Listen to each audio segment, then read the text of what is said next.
శివరుద్ర స్వామికి ఏం శక్తులు ఉన్నాయి?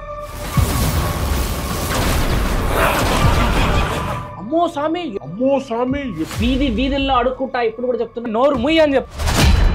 భయపడే స్థితిలో నేను లేని శంకర.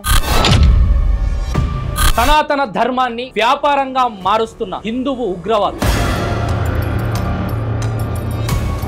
మా పాత జన్మ మాకు గుర్తొస్తున్నది. పాత జన్మలో ఈయన గుండె మీద మచ్చున్నది. ఏంది పంచాయతీ? ఆ మచ్చనే అసలైన పిచ్చ. చెప్పులు తీసుకొని కొట్టేటోళ్ళు లేక మాకు దేవుడు పూంతాడు, మాకు పాత జన్మలో అన్ని గుర్తున్నాయి అని చెప్పేటోళ్ళు కూడా ఫైనల్ ఎజెండా ఏంది సార్? వెన్నుపోటు దింపితే నా కొడుకు నొప్పి ఇంకా దిగలేదురా, ఏమున్నదిరా ఈ ఆలోచన. మీరు ఈ విధంగా మాట్లాడుతున్న క్రమంలో కొన్ని వర్గాలు ఎవరు చెప్పడానికి మాకు మీ ఇంటి మీదకి 40-30 మంది వస్తాము, నిన్ను కొడతాము, నిన్ను చంపుతాము. నీకు మచ్చున్నది, సమాజం అందరూ మనం నమ్మాలంటే నువ్వు నన్ను పెళ్లి చేసుకోవాలి, నాతో మధ్యలో కలవాలి. ఏమైతే దేవుని ముంగట వచ్చి దండాలు పెడతా, 100 కొబ్బరికాయలు కొడతా, కానీ వెనక మాత్రం అధర్మ కార్యక్రమాలు చేస్తుంటారు. చాలా శక్తులు ఉన్నటువంటి దేవుడు అనుగ్రహంలో ఉన్నటువంటి భక్తులను నేను నమ్మి మీ దగ్గరకు వచ్చిన. దేవుడు వచ్చినప్పుడు అప్పులను క్షమించమని చెప్పు, ఎన్ని పూజలు చేస్తా అన్ని పూజలు చేస్తా అంటే అప్పు దేవుడు క్షమించగలుగుతాడా? మరి క్షమించలేనప్పుడు ఈ కారణ జన్ములు ఎందుకు భక్తులను డబ్బులు తీసుకొని మీరు ఇవి చేస్తే మీ పాపాలు పోతాయి, అవి చేస్తే పాపాలు పోతాయి అని ఎందుకు చెప్తారు? శివరుద్ర సాధు అబద్ధమే. రోడ్డు పైన కూర్చుంటాడు, అక్కడ ఎక్కడ కూర్చుంటాడు, గుడిలో కూర్చుంటాడు, అడుక్కుంటాడు. నాకు బతికేయలేదు. వాస్తవం నేను ఒప్పుకుంటాను. మనిషికి చావు ఉండదంట. బట్టలు లేకుండా తల్లి తండ్రి ముంగట 2 ఆడపిల్లలు ఏదో పూజలు చేస్తూ త్రిశూలము నెత్తి మీద పెట్టుకొని వస్తున్నారన్నమాట. ఒక శివశక్తిగా ఉన్నటువంటి వ్యక్తులకు దేవుడు తన శరీరంలోకి వస్తాడా రాడా? నేను అడుగుతున్న వర్షన్ ఏంది, నాతో మాట్లాడుతున్న వర్షన్ ఏంది? ఈ దేహానికి సమ్మనంగానే చేతులు ఇట్లా పెట్టేసి నాకు దేవుడు ఎక్కేస్తుందంటే ఆమె మానసిక స్థితి బాగాలేక జరుగుతుందా? మనసులో జరుగుతున్న విషయం అంతా స్పష్టంగా తెలిసి సమాజాన్ని పిచ్చోలని చేద్దామన్న ఆలోచనతో చేస్తాం. ఆ అమ్మనే లెక్క పెడుతున్నప్పుడు మరి నీ అమ్మ నీకు చెప్పలేదా? వాడిని కూడా ఒక అమ్మ కన్నది కదా, ఆ అమ్మనే అమ్మరా జగన్మాత. ఆ అమ్మాయి పరువు రోడ్డు మీద పడేదాకా మీరు ఎందుకు వెళ్ళారు? ఆ అమ్మాయి పరువు రోడ్డు మీద పడ్డదని మీరు అంటున్నారు. మన హిందువుల నమ్మకమే పరువు. నమ్మకమా? నేను అడిగింది కూడా వాస్తవానికి ఏంటంటే మిత్రా, నువ్వు చెప్పింది కరెక్టే. ఒక పాస్టర్ టచ్ అనగానే ప్రజలందరూ కూడా వెనుకకు పడిపోవడము, చాలా ఓపెన్ గా ఒప్పుకుంటుంది ఇదంతా నాటకమే, బూటకమే. అడుక్కోనైనా తిని బతుకురా బిడ్డ, వెన్నుపోటు బతికిన బతుకు రాదు. మీ నాన్న పెళ్లి చేసుకొని నీకు 7 సంవత్సరాలు పడ్డప్పుడు వెళ్ళిపోయాడు రా అని చెప్పింది.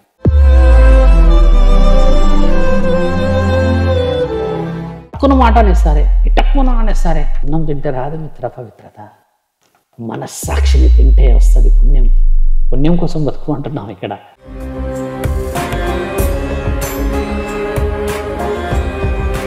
బంగారు పల్లెంలో తిన్న బువ్వ బువ్వే, అరిటాకులో తిన్న బువ్వ బువ్వే. స్థానం ముఖ్యం కాదు, ఆకలి మనకు తీరిందా లేదా అన్నది ముఖ్యం. మనం ఏ భవనంలో ఉన్నాము, ఎంత ఆస్తులు ఉన్నాయి, ఎన్ని కార్లు తిరుగుతున్నా ముఖ్యం కాదు. నీ మనసు ఎట్లాంటిది, నువ్వు ఇతరులను బాధ పెట్టకుండా ఎంతవరకు ప్రయత్నించి బ్రతుకుతున్నావు, ధర్మంతో బతుకుతున్నావు. ఈ రోజు నీకు ఇలా మీసాలు వచ్చి తెల్ల బట్టలు వేసుకోగానే నీ అత్త తక్కువైందా? ఎంత తెల్ల బట్టలు ఉన్నా కూడా సొంత చెల్లెల్ని సరిగ్గా చూడకపోతే ఎట్లా? ఈ రక్తం బాగుతుంది. ధర్మో రక్షతి రక్షత, ధర్మ హింస తదైవ చ, ధర్మం సంస్థాపన సంభవామి యుగే యుగే.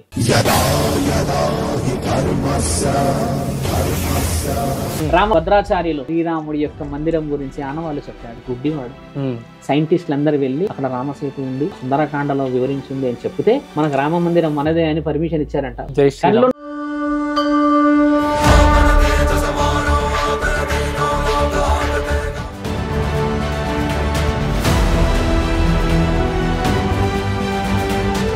హలో హాయ్ నమస్తే, నేను మీ Vedant. Welcome to Vedant media. సనాతన ధర్మాన్ని వ్యాపారంగా మారుస్తున్న హిందువు ఉగ్రవాదులు. ఈరోజు ఈ టాపిక్ ఎంత వైరల్గా మారిందంటే మన సాంప్రదాయాలను చూసి గౌరవించే ఎంతోమంది ఈరోజు చూసి నవ్వుకునే పరిస్థితికి వచ్చింది. కారణం మనుషుల లోపల స్వార్థం పెరిగి దేవుళ్ళను కూడా స్వార్థానికి వాడుకోవాలనే ఆలోచన. ఈరోజు దాని గురించి మాట్లాడడానికి మన ముందు శివరుద్ర స్వామి గారు ఉన్నారు. శ్రీ గురుభ్యో నమః. గురుభ్యో నమః. మిత్ర, ఏం జరుగుతుంది? సనాతన ధర్మాన్ని మరింత అవమానపరిచేలా వీళ్ళు ఎందుకు చేస్తున్నారు? ఇదంతా కూడా వెనుకుండి ఎవరన్నా చేపిస్తున్నారా? ఆ చిన్న చిన్న వయసు ఉన్నటువంటి పిల్లలని ఈ విధంగా మీ ముందు మాట్లాడొద్దు, కానీ వాడుకుంటున్నారా? ఆర్థిక బలానికే కాదు శారీరక వాడకాలు కూడా జరుగుతున్నాయి అనేది ఒక పెద్ద ఆరోపణగా మారింది ఈరోజు. వాస్తవం. ధర్మం అనే విషయం అడ్డు పెట్టుకొని అధర్మంగా జరుగుతున్నాయా కొన్ని విషయాలని ఈరోజు మీరు ఆ ప్రశ్న వేయగలిగారు అని అంటే, కొందరు అవాస్తవంగా రుజువు కావడం, కొందరు అధర్మం అని మనం సత్యంగా వాళ్ళని పట్టుకోవడమో, లేకపోతే కొందరు వచ్చి హెచ్చరికలు చేయడం అనేది మనకు కనబడుతున్నది ఛానళ్ళల్లో. గౌరవించబడాల్సినది స్త్రీకి. అగౌరవం ఎవరు చేస్తున్నారనే వాళ్ళకి మనం ముఖ్యంగా తెలుసుకోలేని పరిస్థితిలో ఉన్నాం. అగౌరవం ఎవరు వరుస్తున్నారు ఇక్కడ తెలుసా మిత్ర? మొట్టమొదట కుటుంబ సభ్యులు. ఎక్కడి నుంచి అగౌరవపరుస్తారు వాళ్ళు? ఒక గురువు దగ్గరికి నీవు వెళ్ళకుండా స్ట్రేట్గా స్టూడియోలోకి వచ్చావే, నీ గురువు ఎవరు? నీ సాధన ఎక్కడిది? నీ యొక్క లక్ష్య సాధనలో ఏం సాధించావు? ఒక శరీరాన్ని ఓ దేవత పూనుతుండడానికి గల కారణాలు ఏమిటి? దాని అంతరార్థం అనేది కుటుంబం తెలిసి ఉంటుంది బాగా. ఒక గురువు సమక్షంలోనే ధర్మము, ఒక గురువు సమక్షంలోనే సత్యము, ఒక గురువు సమక్షంలోనే మన యొక్క హితబోధన జరగాలి. గుర్తుపెట్టుకోండి, నేను అన్నది గురువు, దేవుడు కాదు. గురువు ద్వారా జరగాల్సిన ధర్మ కార్యక్రమాలు ముఖ్యమైనవి. కొంతమంది ఉంటారు భక్తిని చాలా చాలా చాలా చాలా వివరంగా నాలుకపైనే కర్పూరాన్ని వెలిగిస్తారు. కొంతమంది ఉంటారు చేతుల మీద అనర్గళంగా కర్పూరం వెలిగిస్తారు, ఇక్కడ నుంచి ఇలా త్రిశూలం పెడతారు, కడుపులో కుచ్చుకుంటారు. అవును, ఇది భక్తి. అందులో ఆ భక్తిని వాళ్ళు ఏం చెప్తారంటే, మేము ఇది కూడా చేయగలము మీకోసము, మీరంటే అంత అమితమైన ప్రేమ అని రుజువు. అమ్మవారే కావచ్చు, తండ్రులే కావచ్చు, వాళ్ళకి చూపించే ప్రేమ. దైవ ఆధీనం అనేది పుట్టుకతోనే వస్తుంది. అసలు గత జన్మలో నాగలోకానికి రాణిగా ఉండి మరి ఈ జన్మలో మనిషికి ఎందుకు పుట్టింది? వాస్తవం. ఒక మానవ శరీరాన్ని ఎత్తిన వాళ్ళు మరో జన్మలో కూడా మానవ జన్మనే ఎత్తాలి. అవును కదా. నాగలోకము ఇచ్చాదారి నాగము ఎత్తాల్సినది లేదు, దానికి రుజువులు ఉన్నాయి, నేను చూపిస్తా. నేనే ఎందుకు? మీ ఊర్లో ఉన్న పురోహితుడిని పోయి అడగండి. 50 ఏళ్ళు 60 ఏళ్ళు దాటిన పురోహితులు చెప్తారు, స్వామి ఒక శరీరానికి ఎన్ని జన్మలు అంటే వాళ్ళే చెప్తారు మీకు. ఒక జీవితం నువ్వు చూసి ఈ రోజు నిజమే ఇది అని చెప్పేసి నువ్వు నిజమే ఇది నిజం నిజం నిజం అని అందరికీ నిజం అని చెప్పి అసలైన అబద్ధాన్ని దాచేస్తే ఇలా నీ మనస్సాక్షికి తెలుసు కదా నీవెవరు అనేది. నేను అనేది అది. ఇప్పుడు ఆ అమ్మాయికి దేవత శరీరము, నాగదేవతకు సంబంధించిన విషయాలు వచ్చాయి, చాలా గౌరవమే. కానీ దానికి పోయే మార్గం ఇది కాదు కదా. ఎలా నువ్వు ఈరోజు వచ్చి ఎలా నువ్వు ఈ విధంగా మాట్లాడి మా మీద ఈ గుడిలో ఈ గోపురంలో ఈ విధంగా ఉన్నదని ఎలా చెప్తావు? నువ్వు ఒక శాస్త్రం మిత్ర భూమిలోకి వెళ్ళిందంటే, ఒక విగ్రహమే కానీ ఆరాధన భూమిలోకి వెళ్ళిందంటే నువ్వు ఆ జన్మలో వెళ్ళిపోయావు కదా. మరి ఒకవేళ దాంతో పని ఉంటే నీ శరీరం పోకపోయేది కదా. ఒక పాము జన్మ ఎన్ని రోజులు తెలుసా శంకర? ఒక పాము జన్మ సుమారు 1000-1200 ఏళ్ళు అని కూడా రాసింది మన దగ్గర. బాగా గుర్తుపెట్టుకో. దానికి లైవ్ ఎగ్జాంపుల్ అనంత పద్మనాభ స్వామి యొక్క గుడిలో ఇప్పటికీ ఉందంట పెద్ద సర్పము, దానికి 2000 సంవత్సరాలంట.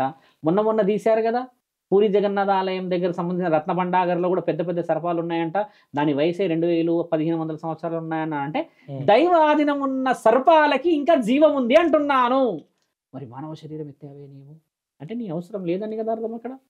ఆ జీవితానికి అక్కడ నీ జీవితం ఒకవేళ నువ్వు ఎత్తలేవు, అలాంటిది లేదు, ఎత్తినావే అనుకో నీ లక్ష్య సాధన అక్కడికి అయిపోయింది, భూస్థాపితం అయిపోయింది అని అంటే ఇంకా నీ వల్ల పని లేదని అర్థం అక్కడ. నువ్వు మళ్ళీ పుట్టావు, మళ్ళీ చేయగలుగుతున్నావు అని అంటే పరమాత్ముడికి తెలియదా నిన్ను ఏ గడ్డ మీద పుట్టిస్తే నీకు కావాల్సిన మర్యాదని నువ్వు తెచ్చుకోగలవని? బాగా గమనించాల్సిన విషయం. ఇప్పుడు మీరు ఈ విధంగా మాట్లాడుతున్న క్రమంలో కొన్ని వర్గాలు అవును మీ పైన దారుణమైన దాడికి దిగుతున్నాయి. మాటపూర్వకంగా కావచ్చు, బెదిరింపుల పూర్వకంగా కావచ్చు మాట్లాడుతున్నారు.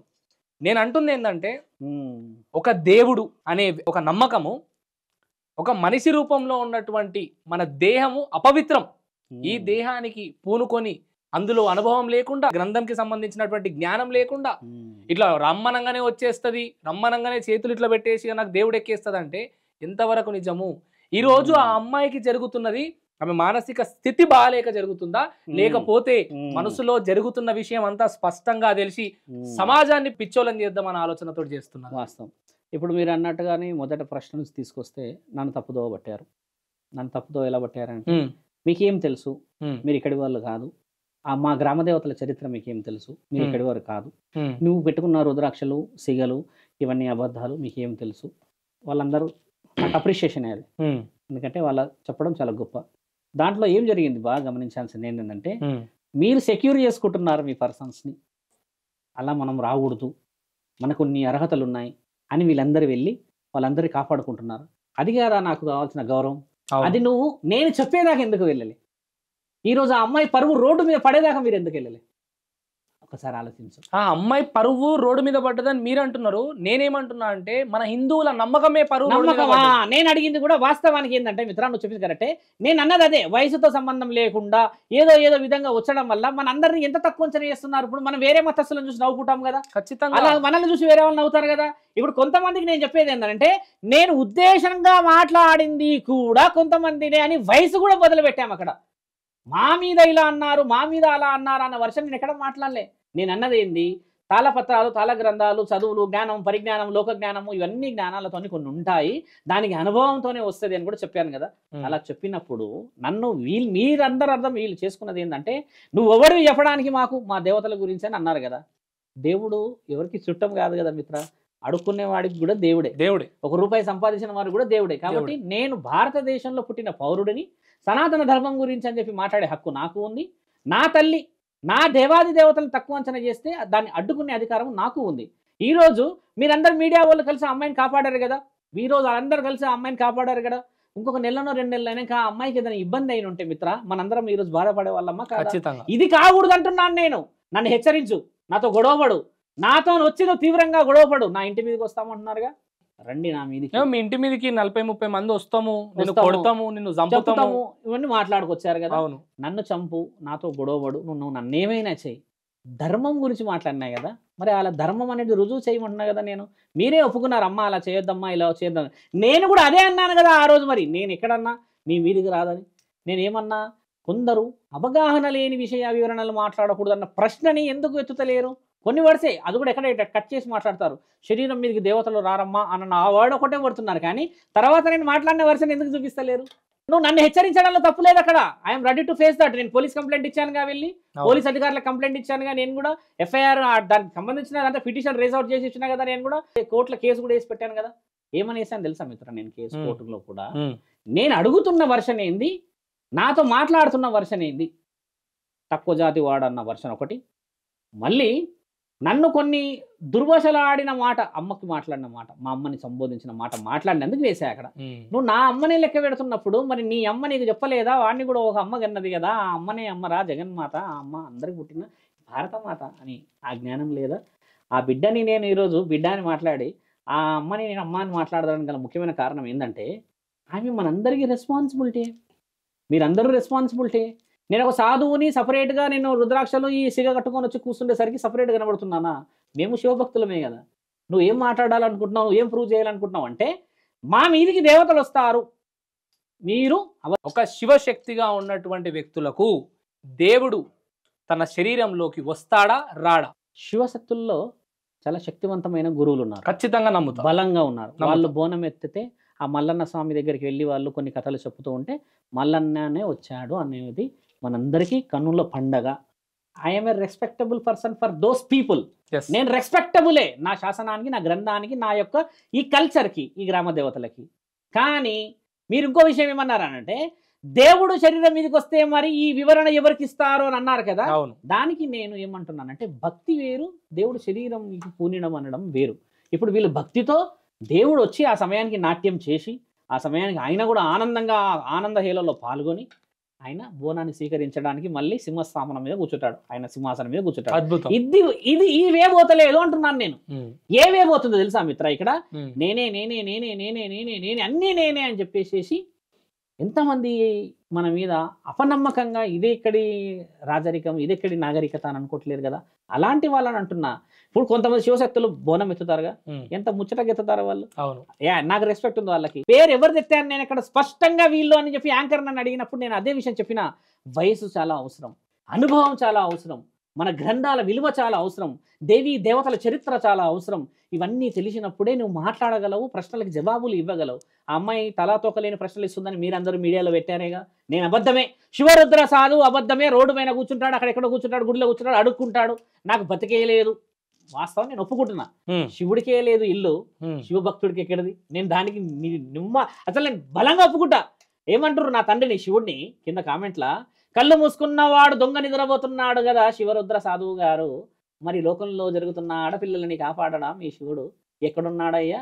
ఆయనకు దగ్గ తనయుడు నీవు అని ఒక కామెంట్ వైజాగ్ నుంచి ఫోన్ చేసి నేనంటే, ఏం చేయాలి?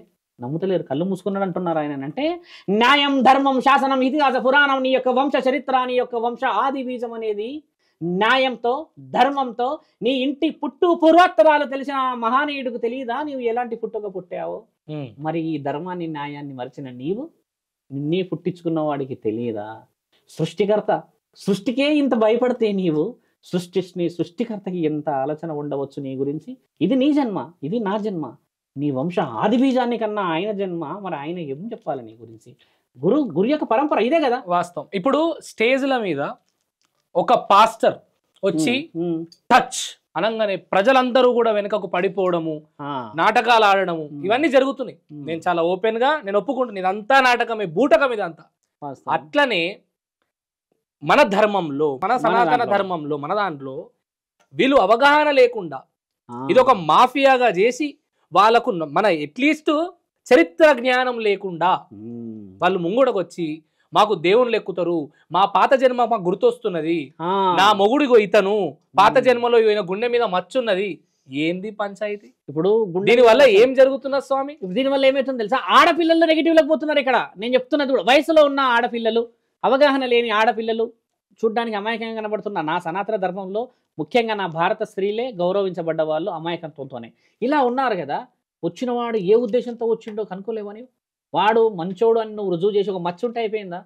ఆ మచ్చనే అసలైన పిచ్చ చూపిస్తున్నది మనకి. నువ్వు పిచ్చోళ్ళవు, మీరు పిచ్చిగా ఆలోచిస్తున్నారు. రేపు పొద్దున అదే వాడు ఎవడో నాకు తెలియదు కానీ వాడు ఏమైనా చేస్తే పక్కన పెట్టండి స్వామి.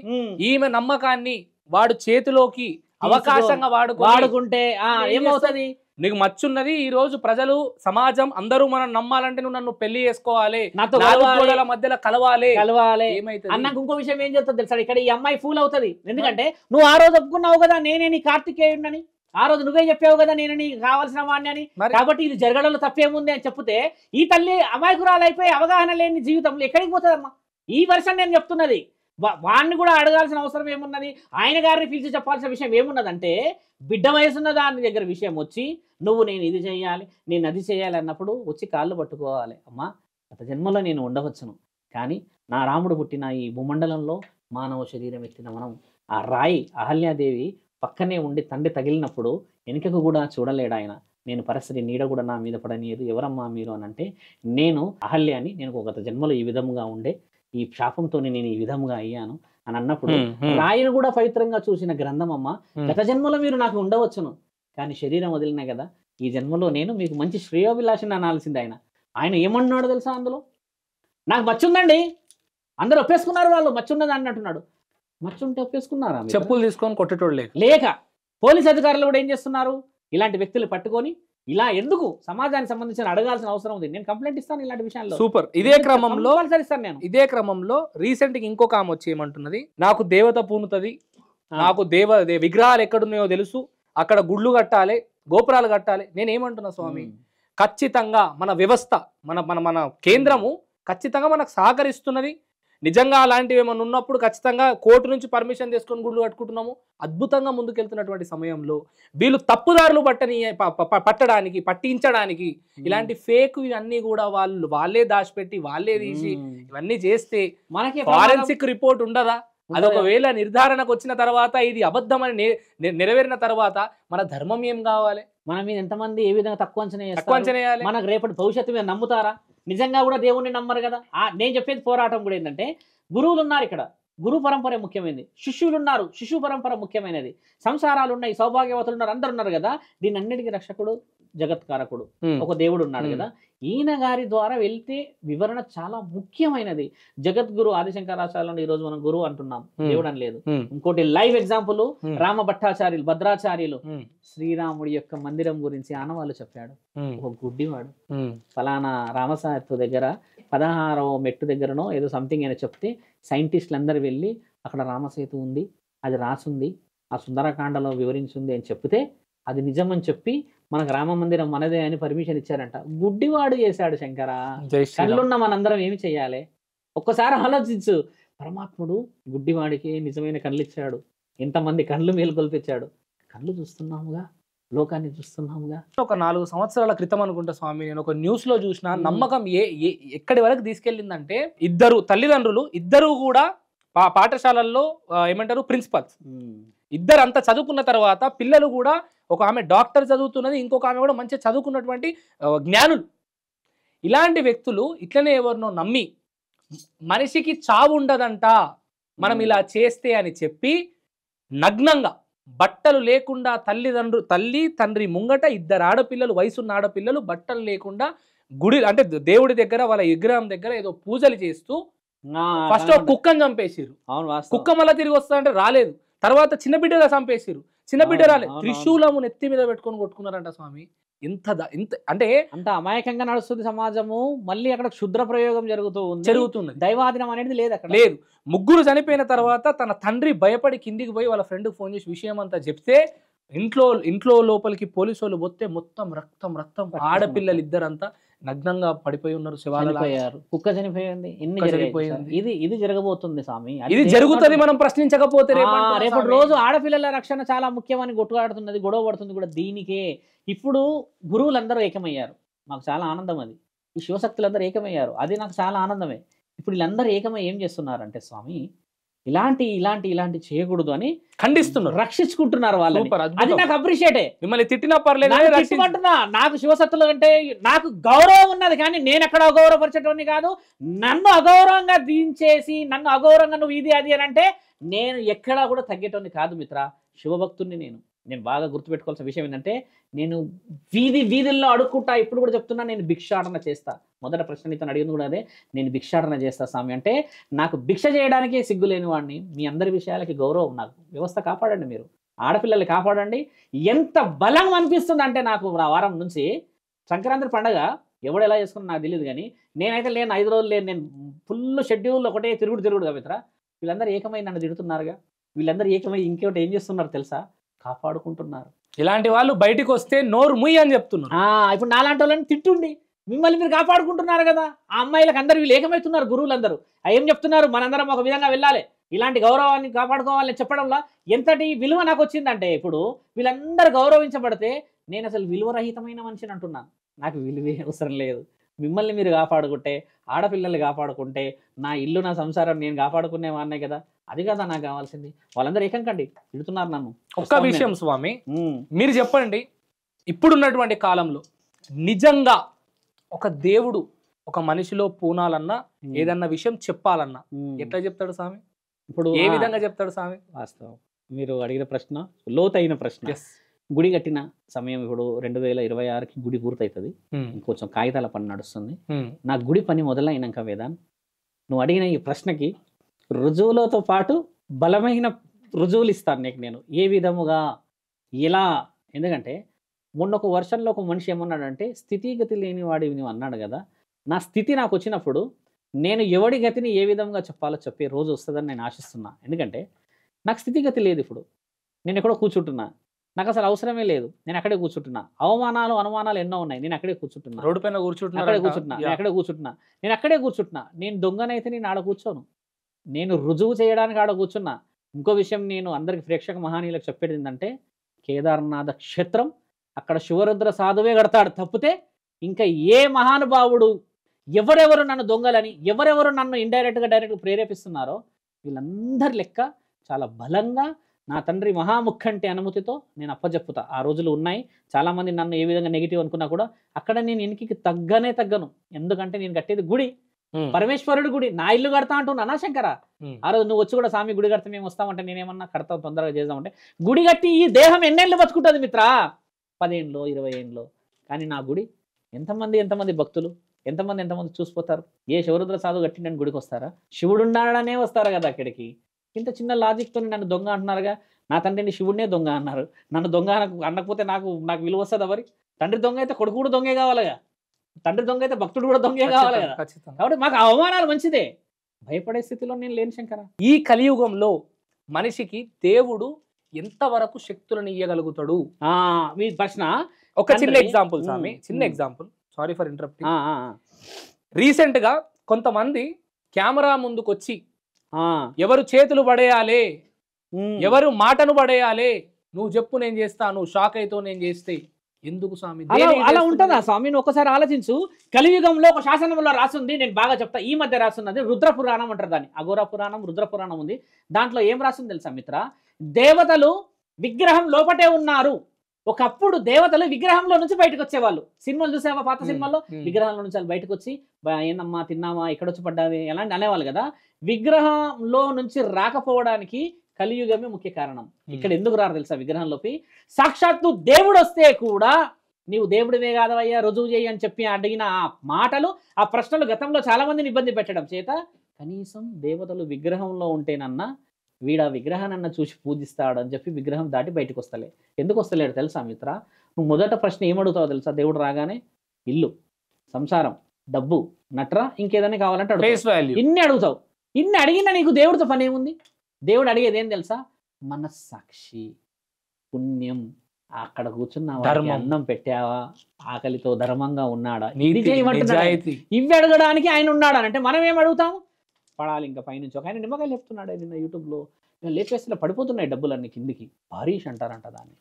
నాకెంత నవ్వు వచ్చిందంటే ఇక్కడ ఎంత అదే అదే అడుగుతున్నా స్వామి. శక్తులు ఇవ్వగలుగుతాడు. ఇప్పుడు శక్తులు ఇవ్వలేడు శంకర. శివరుద్ర స్వామికి ఏం ఆ. శక్తులు ఉన్నాయి?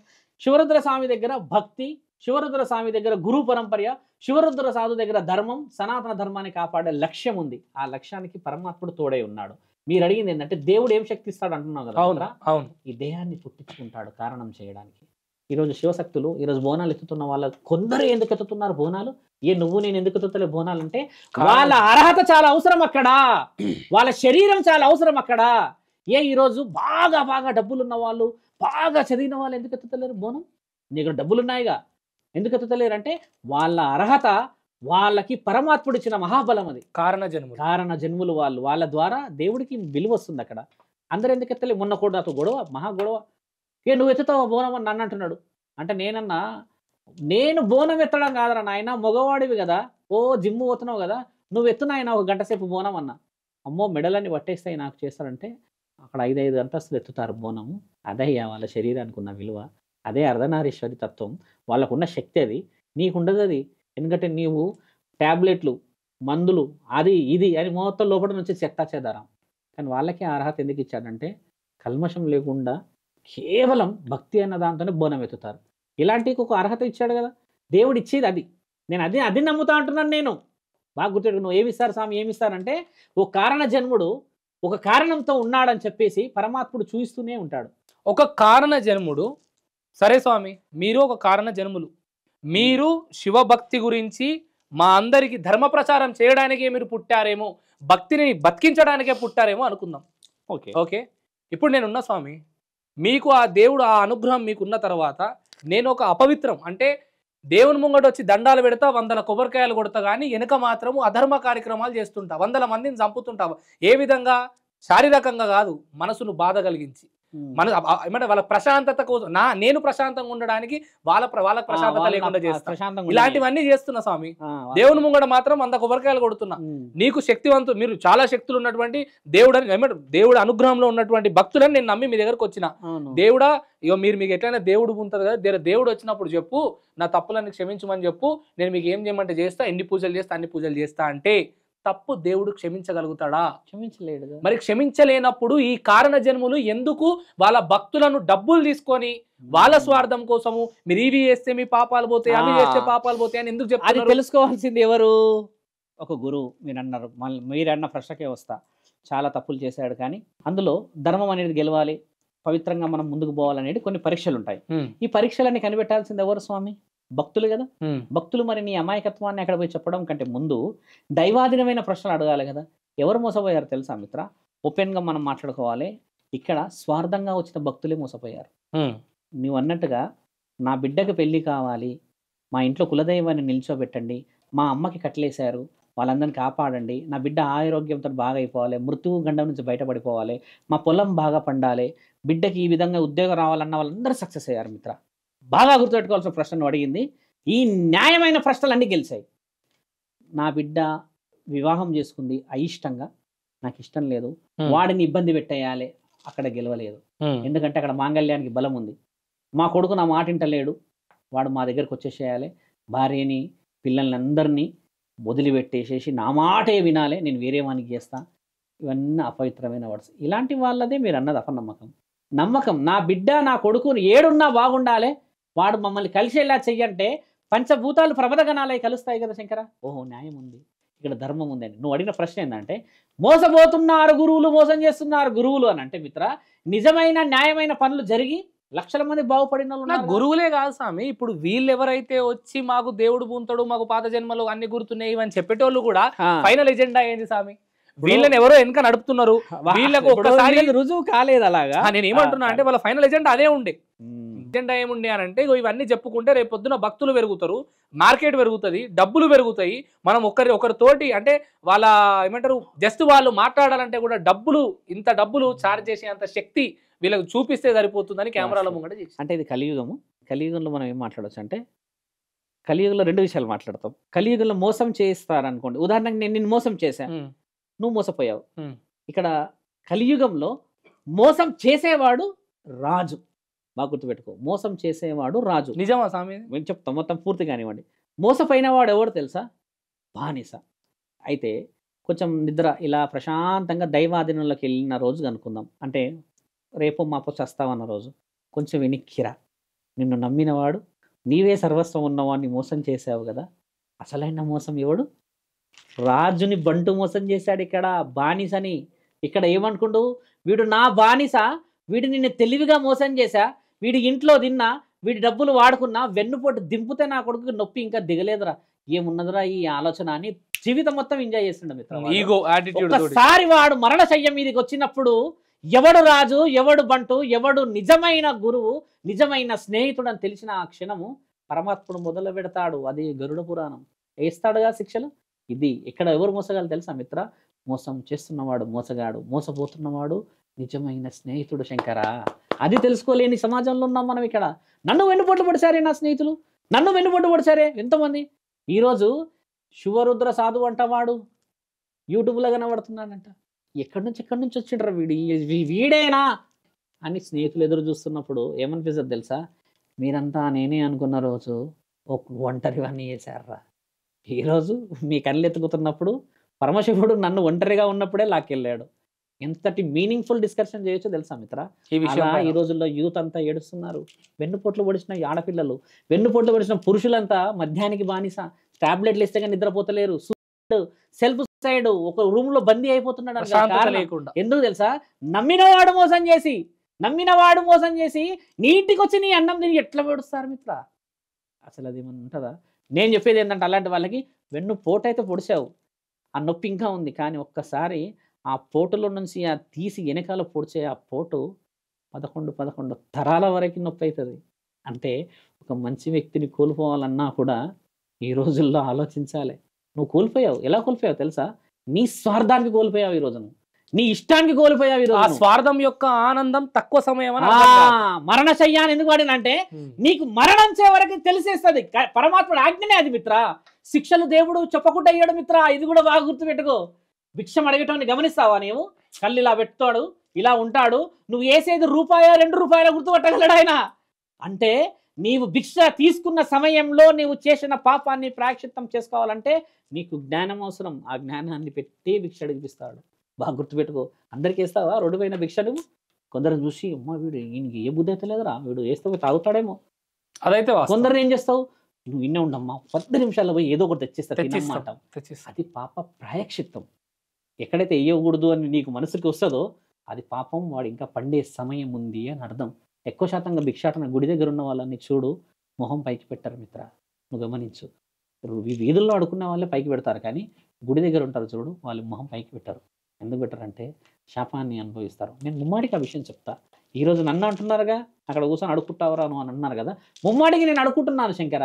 ఏ పాపం ఏ జన్మలో ఏ పరమాత్ముడు ఇచ్చాడో ఈరోజు కేదార్నాథ క్షేత్రాన్ని కట్టమని అనుమానించాడు, ఒక అనుమతి ఇచ్చాడు నాకు. అక్కడ ఆలోచనని బీజం వేశాడు. కేదార్నాథ క్షేత్రం కట్టమంటున్నాడుగా. నేను పాపం శాపగ్రస్తుని అనుకుందాం, మరి కేదార్నాథ క్షేత్రాన్ని ఎలా కట్టమని అంటున్నాడు?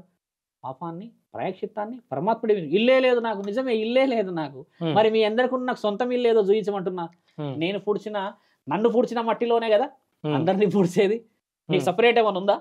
ఏం లేదు కదా శంకర. నేను ఏమంటున్నా స్వామి, ఇప్పుడు దేవుడు ఎన్ని శక్తులు ఇచ్చినా, ఎన్ని గ్రంథాల మీద నాలెడ్జ్ ఉండి, లేకపోతే ఎన్నో చదివి పీఠాధిపతులు ఉన్నారు, వీళ్ళందరూ ఉన్నారు, వాళ్ళే ముందుకొచ్చి మాకు శక్తులు ఉన్నాయని చెప్పుకోలేనప్పుడు ఈ శక్తులు లేని అజ్ఞానులు, అబద్ధాలు చెప్పేవారు ముందుకొచ్చి ఎందుకు చెప్తున్నారు? ఎంత దేవుడి అనుగ్రహం ఉన్నప్పటికీ దేవుడు అంత శక్తిని ఇస్తాడా?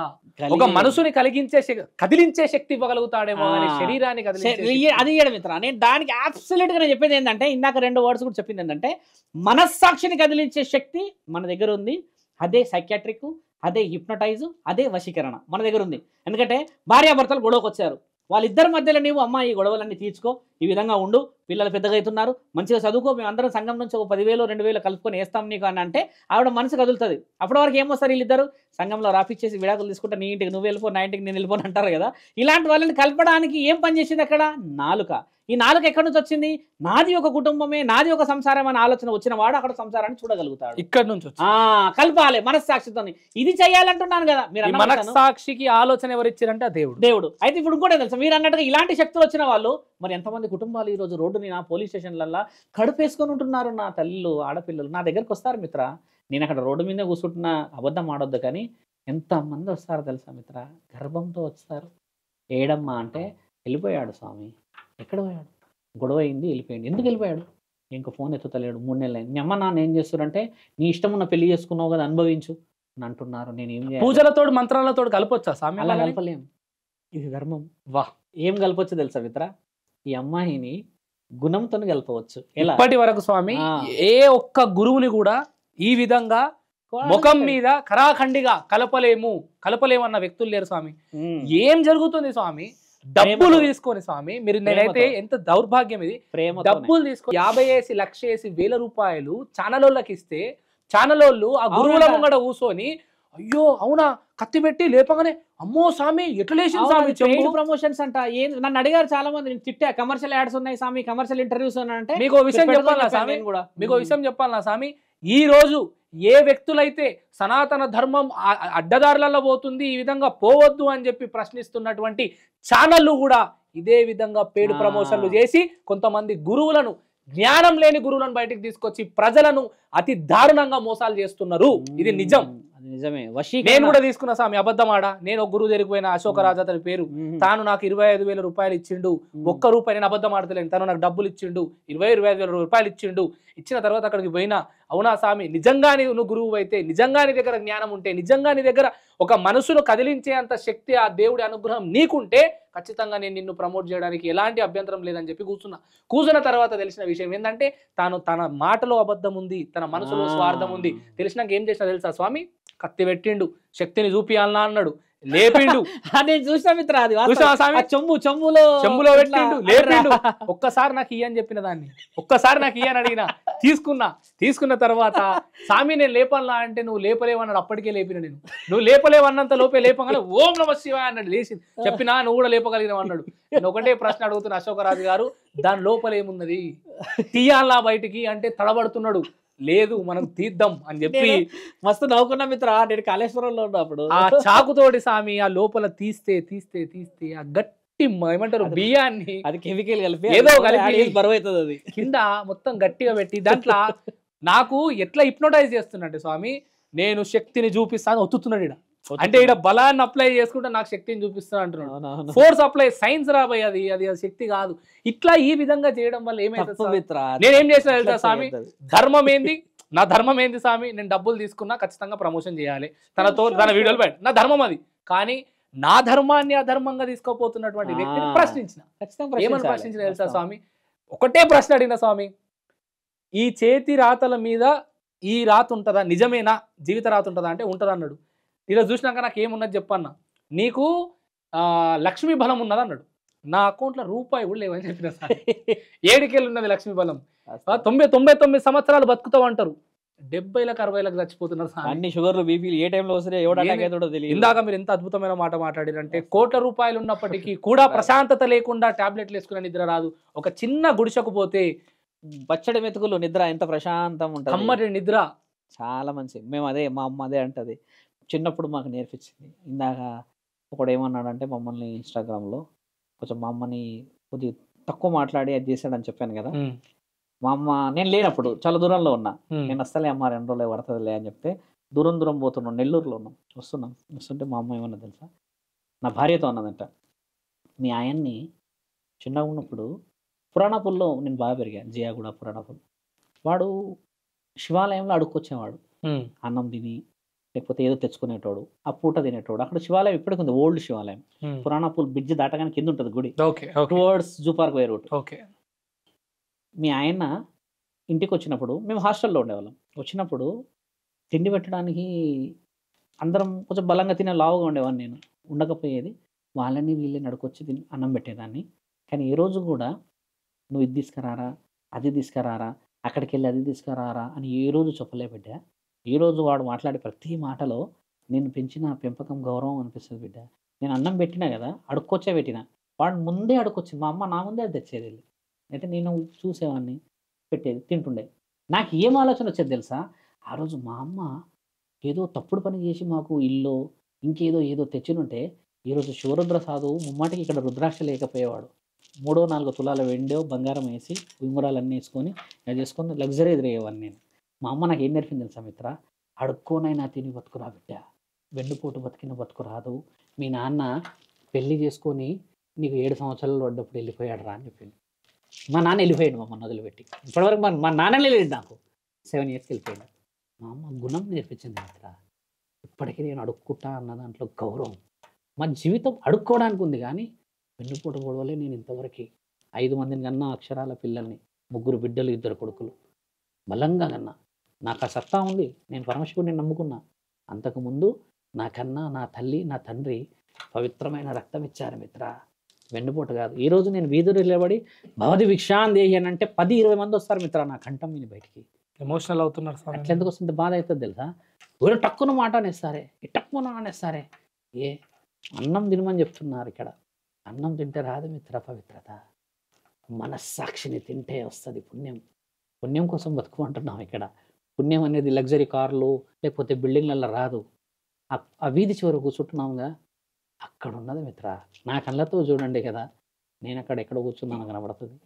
కూర్చున్న స్థలం ముఖ్యమైనది నాకు అక్కడ, అంతేగాని నేను కూర్చున్న సింహాసనం ముఖ్యమైనది కాదు. సింహాసనం మీద కూర్చొని పంది బొర్లినట్టు నేను చేసే పనులని రాజ్యాన్ని పందిలో బొర్లిసినట్టు బొర్లిస్తే విలువ వస్తుందా? శాసనం ఇక్కడ మాట్లాడితే, ధర్మం అనేది మాట్లాడితే, నీ యొక్క పుట్టు పూర్వతరాలు కూడా చాలా ముఖ్యమైనవి ఇక్కడ. మా అమ్మ మా నాన్నమ్మ నేర్పించలేరనే. అమ్మ ఆనంది నేను ఆడపిల్లని మాట్లాడా మిత్ర, నీకు తెలుసుగా.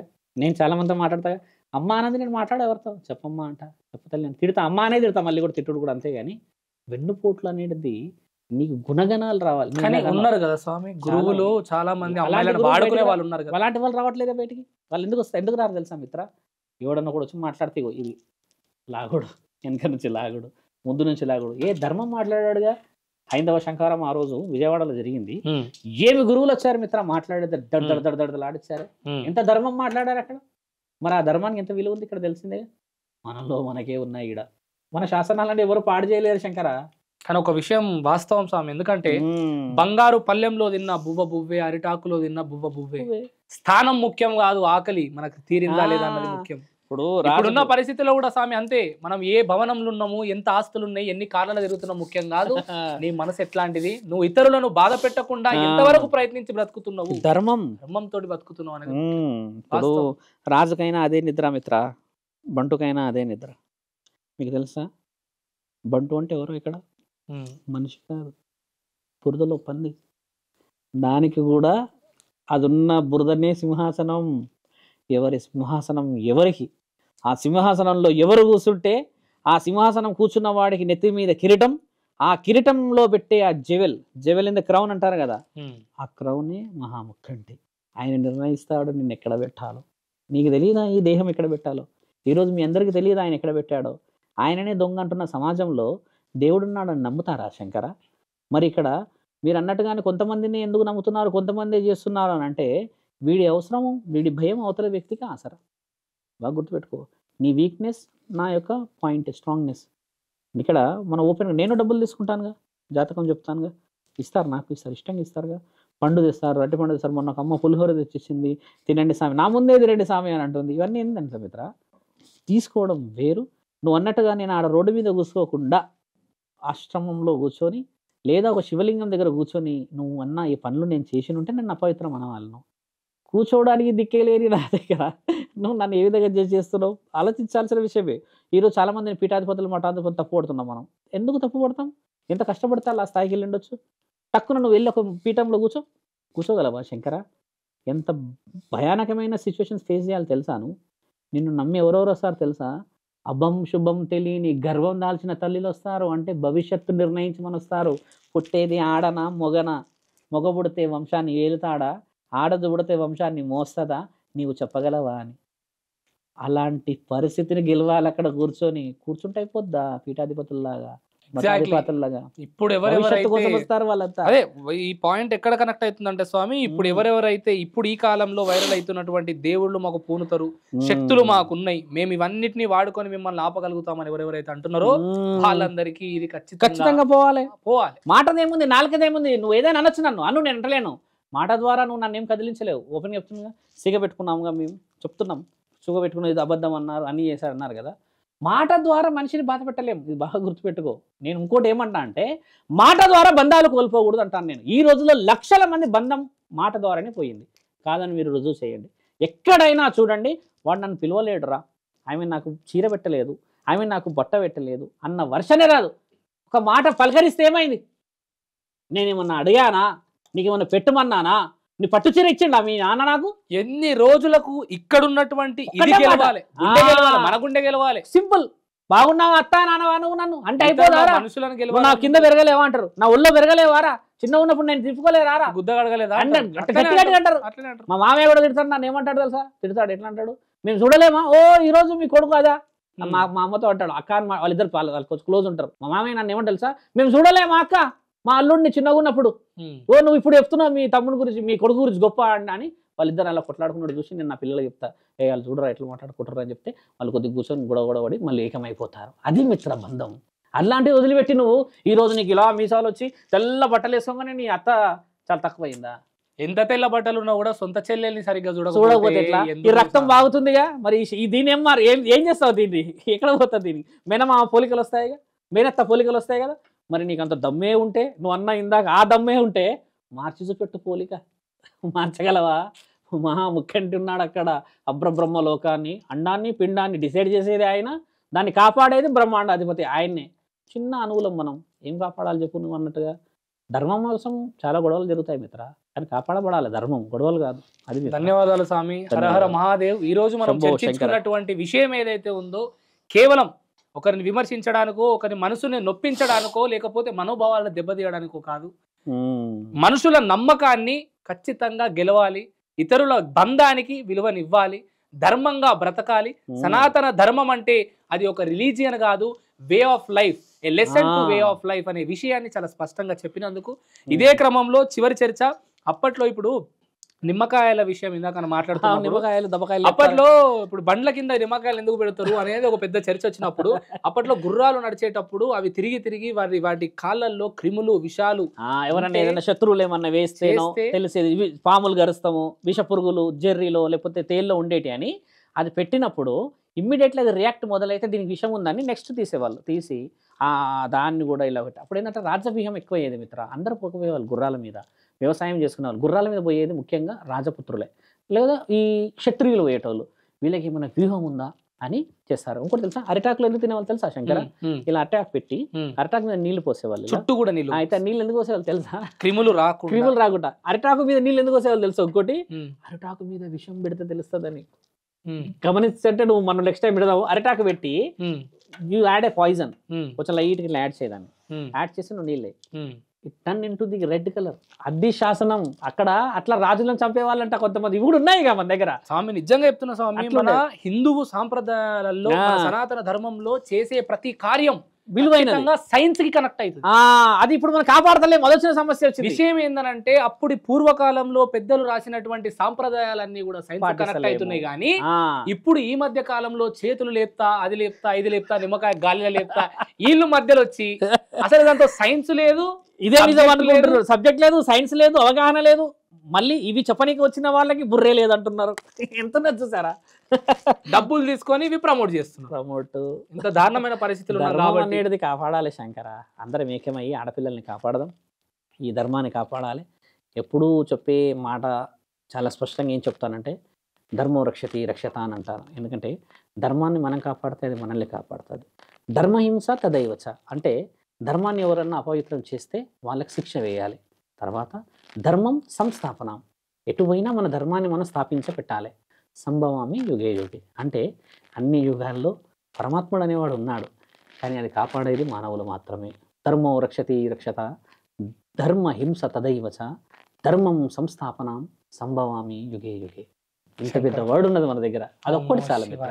ధన్యవాదం స్వామి. హర హర మహాదేవ్. శంభో శంకర. ప్రజలారా, ఈరోజు ఈ ఇంటర్వ్యూ ఎజెండా, ఈ ఇంటర్వ్యూ యొక్క అర్థం మీరు గనక తెలుసుకుంటే ఖచ్చితంగా జీవితంలో చాలా గొప్పగా బ్రతకడానికి, 100 మంది మనసులు గెలిచి బ్రతకడానికి అవకాశం ఉంటుంది. ఈరోజు లాస్ట్గా ధర్మం గురించి చెప్పినటువంటి వాక్యాలు నా గుండెను కదిలించినాయి. మన దేవుడు ఏనాడు కూడా నువ్వు అప్పు చేసి నన్ను పూజించుమని చెప్పి అడగలేదు. నువ్వు ఎంత అయితే అంత నన్ను పూజించు, నీ భక్తిని చూపించుమని అడిగిండు. దయచేసి జ్ఞానం లేనటువంటి మనుషులు ముందుకొచ్చి మీకు చెడ్డదారులలో అడ్డదారులలో తీసుకెళ్తే వాటిని నమ్మి మీరు మోసపోకండి. మీరు చేయాల్సింది ఒక్కటే, పొద్దున లేసి 2 చేతులతో దేవుడిని ఎలా అయితే మొక్కుతారో అదే 2 చేతులతో ఇతరులకు దానం చేయండి. ఇతరుల మనసును బాధ పెట్టకుండా చూసుకోండి. చాలు, ఖచ్చితంగా దేవుడు అనుగ్రహం, దేవుడు దీవెనలు మీ మీద ఉంటాయి. దయచేసి ఈ విధంగా తప్పుడు ఆరోపణలకు ప్రచారాలకు లొంగిపోయి మోసపోకండి అని మనవి. Thank you so much. Hara Hara Mahadev. Shambho Shankara. జై హింద్.